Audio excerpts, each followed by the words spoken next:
আহ, কোন জিনিস কাঁচা থাকলে সবার ভালো লাগে কিন্তু পেকে গেলে ভালো লাগে না? কাঁচা থাকলে ভালো লাগে। হুম, কাঁচা থাকলে ভালো লাগে, পেকে গেলে ভালো লাগে না।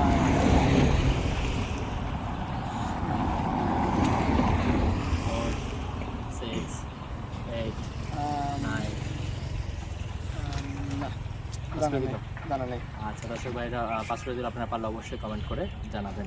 আমার পরবর্তী কোশ্চেন হচ্ছে, এমন কোন জিনিস যার মধ্যে চিনি থাকে কিন্তু সেটা মিষ্টি না? চিনি থাকে? হ্যাঁ, কিন্তু সেটা মিষ্টি না,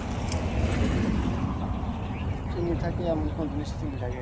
জানা নেই। কিন্তু সেটা মিষ্টি না। 4, বাঙ্গি নাকি? 6, 8, চল 9। না, পাস করে জানা দিব। নেই। আচ্ছা দর্শক ভাই, এটা পারো না, পাস করে দিল। আপনারা পারলে অবশ্যই কমেন্ট করে জানাবেন। পরবর্তী কোশ্চেন, কোন ফলের মধ্যে সবচেয়ে বেশি মিষ্টি রয়েছে? মিষ্টি ফল আপনার